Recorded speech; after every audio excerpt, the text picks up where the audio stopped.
우리 옆 사람들 보시면서 이렇게 인사 나누도록 하겠습니다. 주님의 평화가 함께 하시기를. 네, 우리 주님 주시는 평안이 여러분들의 삶 가운데 늘 함께 하시기를 바랍니다. 수련회 다녀오신 분들 좀 체력 좀 회복이 되셨나요? 체력 좀 회복되셨어요? 수련회 함께 하지 못하신 분들은 아마 많이 부러우실 겁니다. 이따 영상으로 보여드릴 텐데 아주 재밌는 수련회였거든요. 그래서 다음 수련회 때는 시간들 꼭 내셔서 함께 참여하셔서 많은 은혜도 받고 또 교제도 나누실 수 있었으면 좋겠습니다. 참 신기하게도 하나님의 말씀은 어떻게 이렇게 기가 막히게 이어지는지 모르겠어요.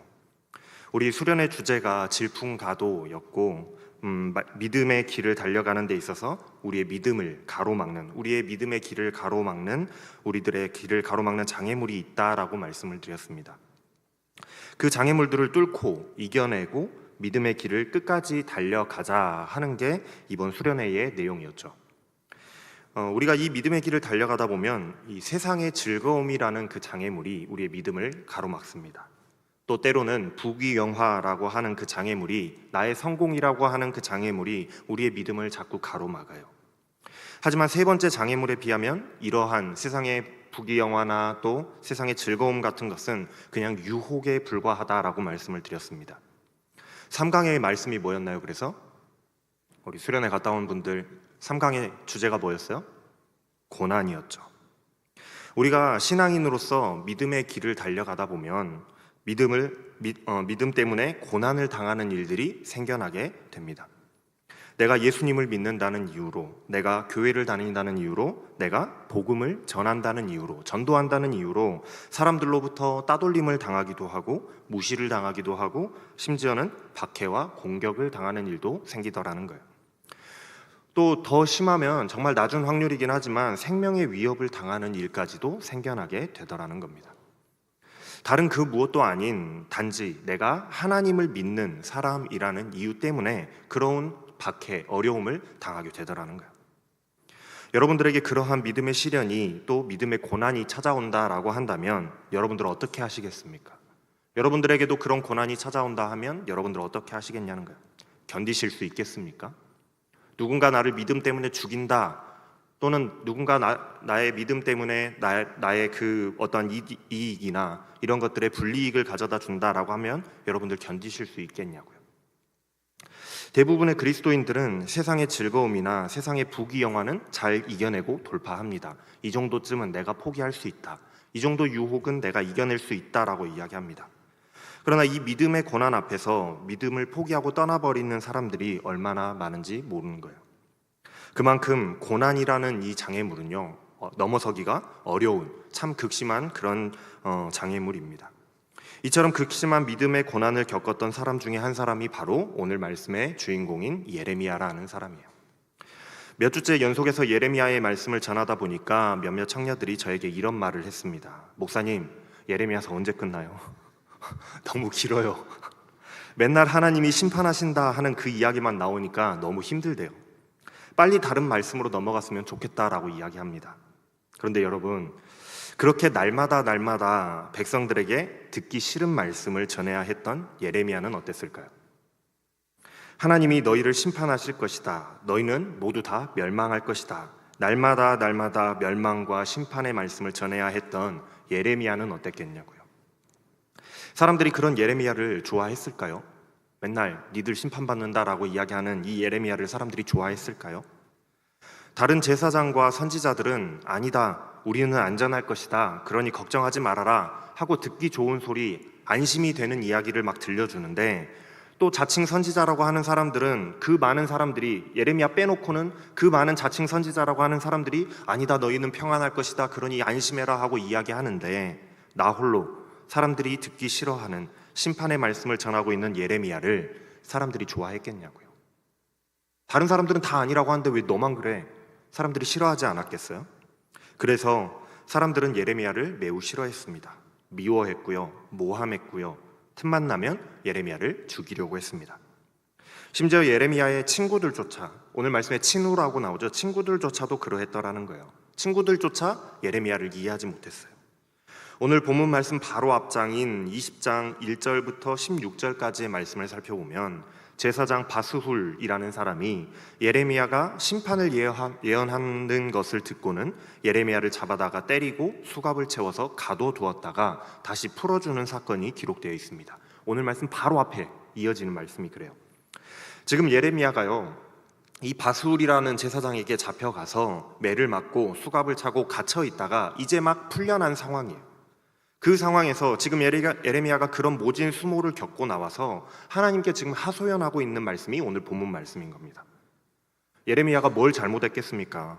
그저 하나님의 명령에 따라서 백성들 앞에 나갔고 하나님이 말하라는 대로, 하나님이 시키시는 대로 말했을 뿐인데 심판의 말씀을 전했을 뿐이었어요. 그거 말고는 예레미야가 한 것이 없습니다. 하나님께서 하라는 대로 믿고 순종할 뿐이었지만 그것을 함을 통해서 세상 사람들에게 공격을 당하는 고난을 당하게 되었더라는 거예요. 여러분, 하나님을 잘 믿고 하나님의 일을 열심히 하면 만사형통하고 행복하고 잘 될 것이라고 우리는 생각합니다. 그런데 그렇지 않을 수도 있다라는 거예요. 오히려 우리가 하나님의 일을 열심히 하다 보면 세상 사람들로부터 오히려 미움을 당하고 어려움과 고난을 당하게 되기도 합니다. 오히려 우리는 고난을 각오하고 나아가야 되는 거예요. 오히려 고난을 각오하고 하나님의 일을 열심히 해야 되는 겁니다. 왜냐하면 끼리끼리 논다는 말이 있잖아요. 끼리끼리 논다. 자기들과 다른 말을 하고 자기들과는 다른 행동을 하고 자기들과는 다른 믿음을 가지고 있는 사람을 과연 세상 사람들이 좋아할까요? 여러분들 친구들끼리도 한번 보세요. 나랑 좀 다른 사람들이 있으면 여러분들 친구들끼리 좋아합니까? 싫어하잖아요. 그러니 세상 사람들이 그리스도인이라고 하면은 좋아하겠냐고요. 당연히 싫어하고 괴롭히는 거예요. 예레미야의 상황만 봐도 너무나도 잘 알 수 있겠잖아요. 그래서 예레미야는 하나님께 이렇게 토로합니다. 하나님, 내가 정말 바보 같아서 하나님께 속았습니다. 하나님께 억지로 끌려와서 하나님의 하라는 대로 말씀을 전했더니 오히려 내가 조롱거리가 되고 날마다 사람들이 나를 조롱하고 나를 괴롭히고 하나님 나를 핍박합니다. 내가 입을 열어서 선포할 때마다 파멸과 멸망을 선포하였더니 하나님의 말씀을 전한다는 이유로, 하나님이 그렇게 하라고 해서 한 건데 하나님의 말씀을 전했다는 이유로 내가 날마다 치욕거리, 모욕거리가 되고 있습니다. 이 말씀을 보면 예레미야도 정말로 하나님 앞에서 속이 많이 상했던 것 같아요. 예레미야가 무슨 AI도 아니고 그냥 시키는 대로 대답만 하는 그런 사람도 아니고 자기가 하고 싶어서 한 일도 아닌데 사람들로부터 그렇게 모욕을 당하고 욕을 당하니 얼마나 속이 상했겠냐고요. 아니, 내가 하고 싶어서 한 것도 아니고 하나님이 하라고 해서 한 건데 사람들이 나를 미워하고 때리고 가다놓고 그러니 얼마나 속이 상했겠어요. 그래서 예레미야 1장의 말씀을 보면 제일 처음 예레미야가 하나님께 부름받을 때를 보면 하나님이 하나님의 말씀에 순종하고 하나님의 명령을 따라 선포하라고 예레미야를 꼬셔요. 그래서 예레미야가 하나님의 그 선지자로서의 사명을 시작합니다. 그때 예레미야가 나는 할 수 없노라고, 하나님 저는 하기 싫어요, 하나님 저는 할 수 없어요 라고 말하면서 안 하겠다고 거절하거든요. 그런데 하나님께서는 예레미야가 하나님의 말씀을 전하지 않고는 견딜 수 없도록 만들어서 결국에는 하나님의 선지자로서의 역할을 하게끔 만드셨단 말이죠. 그렇다라고 한다면, 억지로 끌려와서 일을 시키셨으면, 하나님께서 억지로 시키신 일이라고 한다면 그 일에 열심으로 충성하고 있는 이 예레미야를, 하나님의 선지자를 최소한 어려움이라도 당하지 않도록 해주셔야지 않겠어요? 놀림거리가 되지 않도록 해주셔야 되지 않겠냐는 거예요. 하나님이 불러다가 시키셨으니 지키고 보호해 주시고 안전하게 해주셔야 되지 않겠냐는 거예요. 예레미야는 하나님의 일을 하는 사람이잖아요. 그렇다면 하나님께서 보호해 주셔야죠. 그런데 지금 상황은 오히려 하나님의 말씀을 전한다는 이유로 사람들에게 미움을 받고 공격을 당하는 상황에 놓이게 됐으니 예레미야의 마음이 어떻겠냐는 거예요. 하나님께 속았다, 하나님께 배신감이 드는 겁니다. 너무나도 서운한 거예요. 그래서 내가 하나님께 속았다, 내가 다시는 여호와의 말씀을, 하나님의 말씀을 내가 선포하지 않겠다, 여호와의 이름으로 내가 다시는 외치지 않겠다 결심해보는 겁니다. 파업을 하는 거예요. 저 안 해요, 하나님. 나 이제는 안 할랍니다. 하나님, 이렇게 하면 나 일 못하죠 라고 파업해보는 거예요. 하지만 그런 결심이 무색하게도 하나님이 주신 소명, 하나님이 전하라고 하시는 그 말씀을 전하지 않았을 때, 벗어나려고만 하면 그때마다 마음속에서 막 불이 타오르는 것 같고 뼛속까지 타들어가는 듯하여서 도저히 말씀을 전하지 않고는 견딜 수 없도록, 도저히 이 소명을 버리고는 도망갈 수 없도록 하나님께서 예레미야를 가만두지 않으셨다라는 거예요. 인간적인 생각으로는 날마다 이런 어려움을 당하면 당연히 도망가고 싶을 겁니다. 예레미야가 그런 어려움을 날마다 오랜 세월 동안 그렇게 당했으니 당연히 도망가고 싶었겠죠. 이스라엘 백성들이 어찌되건 무슨 상관이에요? 내 할 바 아니죠. 그저 나 몰라라 하고 무시하고 싶었을 거예요. 그러나 도대체가 하나님께서 예레미야를 가만두시지를 않으니 예레미야는 도망갈 수도 없어서 하나님 앞에서 항복하고 계속해서 말씀을 전할 수밖에 없었습니다. 하기 싫고 도망가고 싶은 마음만큼은 굴뚝 같지만, 그러나 또한 하나님의 그 사람으로서 하나님께서 하라고 명령하신 이 말씀을 전하는 사명을 벗어버리고 도망갈 수는 없었다라는 거예요. 진짜로 이도저도 못하는, 정말 도망가고 싶으나 도망갈 수도 없는, 이도저도 못하는 그런 답답한 상황에 예레미야가 놓여 있었던 거죠. 이것이 바로 예레미야가 처해 있는 지금의 상황이었습니다. 세상 사람들은 그렇게 번민하고 있는, 고민하고 있고 갈팡질팡하고 있는 이 선지자를 두고 서로 사람들이 쑥덕거리기 시작해요. 예레미야가 겁에 질렸다. 그러니까 너희들이 예레미야를 고발해라. 그럼 우리가 거기에 맞장구 쳐서 우리도 같이 고발을 하겠다. 사람들은 어떻게 해서든지 예레미야를 무너뜨리고 넘어뜨리려고 기회를 보고 있었습니다. 예레미야와 친했던 친구들조차도, 모든 사람들도 예레미야가 언제 실패할까, 언제 넘어질까, 좌절하고 넘어지기만을 기다리고 있었더라는 거예요. 그러다가 혹시 예레미야가 실수하기라도 하면 그때에는 마치 하이에나가 지쳐 쓰러져 있는 그런 물소에게 달려들듯이 마구잡이로 예레미야에게 달려들어서 물어뜯고 뜯으려고 기회를 보고 있었어요. 어떻게 보면 예레미야는 지금 세상 한가운데 홀로 버려진 어린 양과도 같은 상황이었습니다. 세상 모든 것이 다 무섭게만 보이고 두렵기만 한 거예요. 그러나 예레미야는 모든 상황들이 원망스럽고 이런 상황에 처하게 하신 하나님이 원망스럽지만, 그럼에도 불구하고 이러한 믿음의 고난이 찾아왔을 때에도 결코 믿음을 포기하고 도망가 버리거나 하나님을 배반하고 믿음의 길을 떠나버리거나 절대로 그 사명에서 도망가지 않았어요. 그럼에도 불구하고 끝까지 믿음을 지켰다라는 사실이 너무나도 중요한 거예요.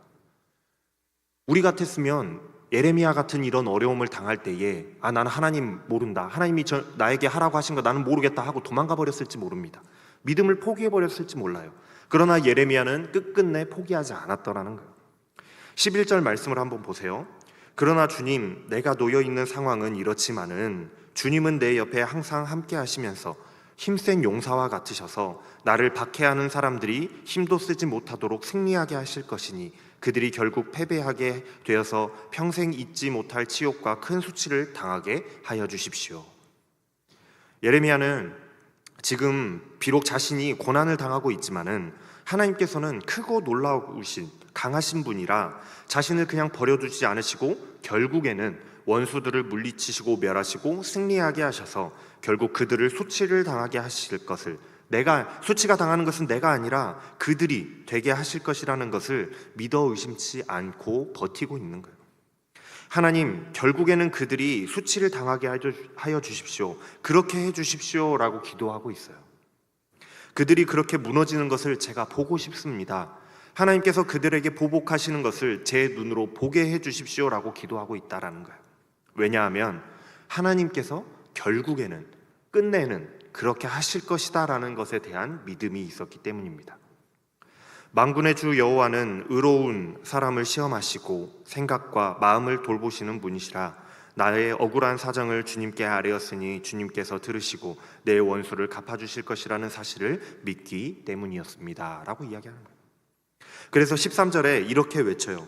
여호와께 노래하여라, 주를 찬양하여라. 주께서는 억압받는 자의 생명을 악인들의 손에서 건져주신다라고 노래하고 있어요. 지금은 비록 시험을 당하고 고난을 당하고 있지만, 내가 하나님의 일을 한다는 이유 때문에, 내가 믿음을 지키고 있다는 그 이유 때문에 내가 사람들로부터 고난을 당하고 있지만, 그러나 하나님이 건져주실 것에 대한 그 믿음의 확신이 있기 때문에 믿음의 시험을, 믿음의 고난을 이겨낼 수 있노라고 이야기하는 거예요. 그럼에도 불구하고요. 물론 그런 믿음이 있었음에도 이 선지자에게 예레미야 선지자에게 그러한 강한 믿음이 있었음에도 불구하고 힘든 건 힘든 거예요. 그럼에도 불구하고 믿음의 고난이 얼마나 힘들었던지 우리가 오늘 읽었던 본문 말씀 14절부터 14절까지의 말씀을 보면 예레미야가 얼마나 힘들었는지 그 심정을 알 수가 있는데 지금까지는 예레미야가 고난당한 이야기만 나왔잖아요. 그런데 이제는 예레미야의 심정이 여기 기록되어 있습니다. 예레미야는 지금의 고난이 얼마나 힘들고 괴로웠던지 자신의 그 태어난 것, 탄생을 저주하고 있어요. 내가 이 세상에 태어난 것이 저주스럽다. 내가 태어난 날이 저주를 받았어야 했는데 어머니가 나를 낳은 날이 복된 날이 되지 말았어야 했는데 나의 아버지에게 아들 낳았다는 소식이 전해졌던 그것을 아버지를 기쁘게 했던 그 사람이 저주를 받았어야 했는데 차라리 내가 엄마 뱃속에서 죽었으면 내가 영원히 태어나지 않았더라면 좋았을 것을 어찌하여 왜 내가 이 세상에 태어나서 이처럼 고난과 고통을 겪으며 내 삶이 끝나는 날까지 이런 수모를 당하며 내가 살아야 하는가 라고 예레미야 선지자가 자신의 그 고통을 말하고 있다는 거예요. 자신의 심정을 이야기하고 있어요. 하나님에 대한 강한 믿음이 있었으면서도 불구하고 반대로 그 고통이 그만큼 힘들었더라는 거예요. 예레미야 선지자가 아무리 하나님을 향한 믿음이 있었고 하나님이 원수를 갚으실 것이라는 믿어 의심치 않았지만은 그럼에도 불구하고 자신이 겪고 있는 현재의 고난은 너무나도 아프고 고통스러운 것이어서 차라리 내가 태어나지 않았다면 얼마나 좋았을까 자신의 삶을 저주하고 있는 사실을 보면 분명히 믿음의 길을 달려갈 때에 겪게 되는 이러한 믿음의 고난이라는 것이 절대로 견디기 쉽지 않은 고난이라는 사실을 우리는 뼈저리게 느낄 수가 있습니다.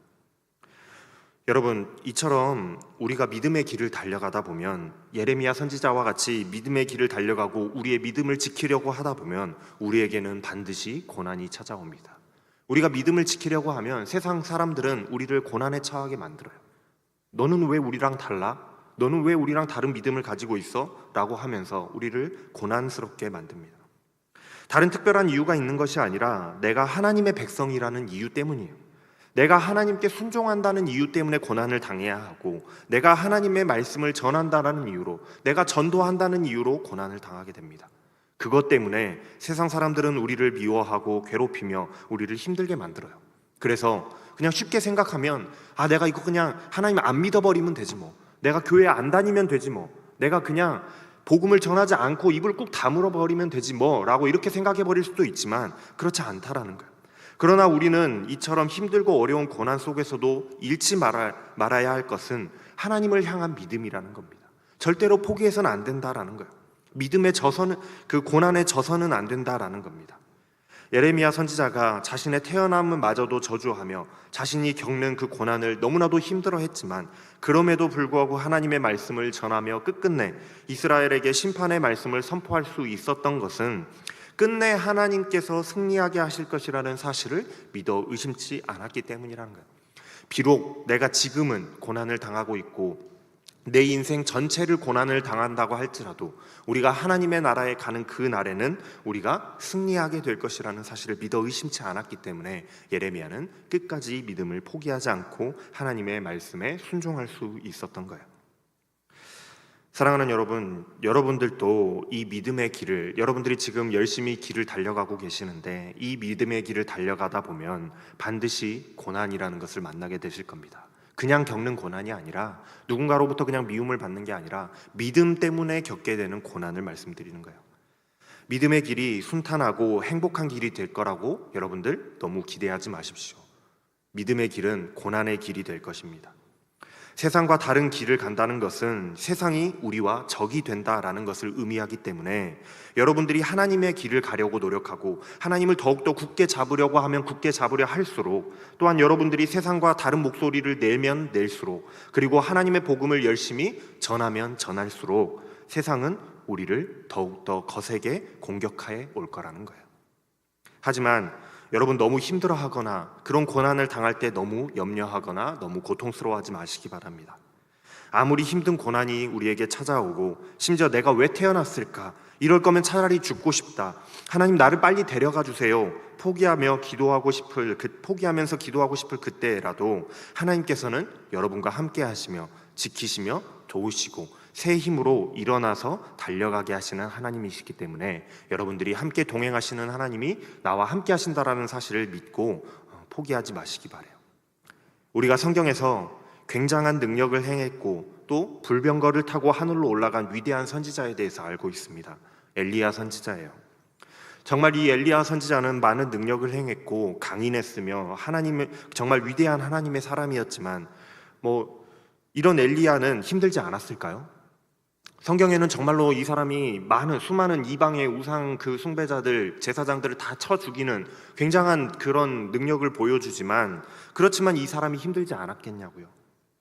우상 숭배가 만연했던 북왕국 이스라엘의 아합 왕 때에 바알과 아세라의 제사장 850명을 엘리야가 이 갈멜산 전투라고 하는 그 전투를 치르게 됩니다.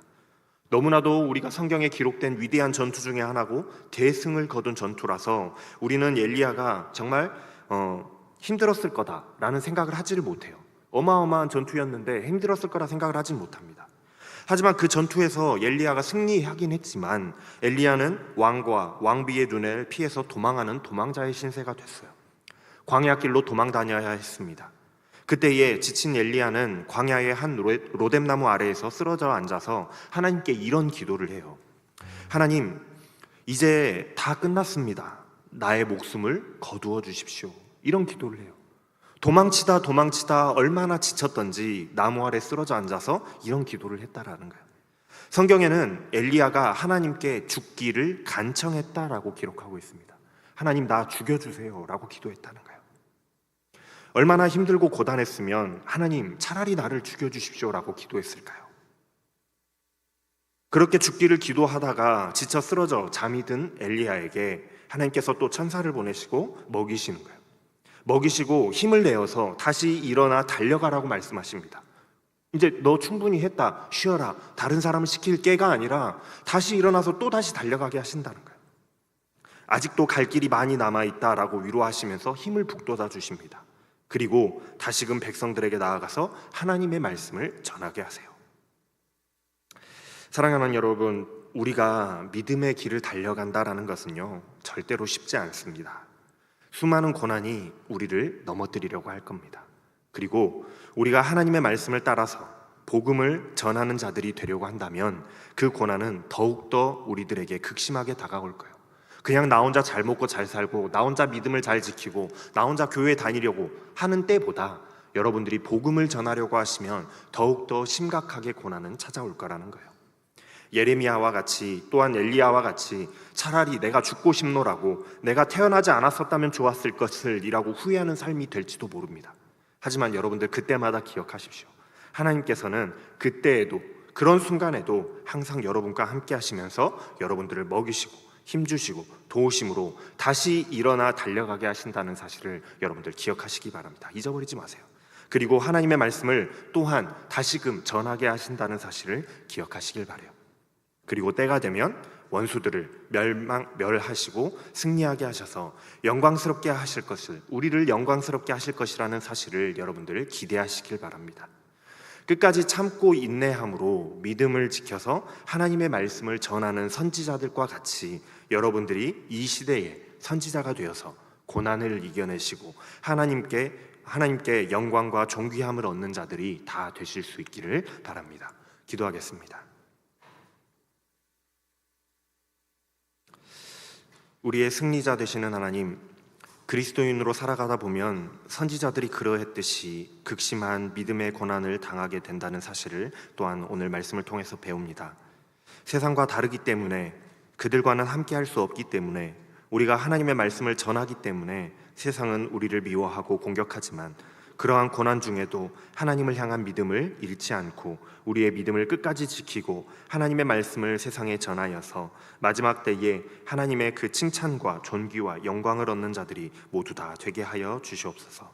감사를 드리며 우리 주 예수 그리스도의 이름으로 기도합니다. 아멘. 일어나셔서 결단에 찬양하겠습니다.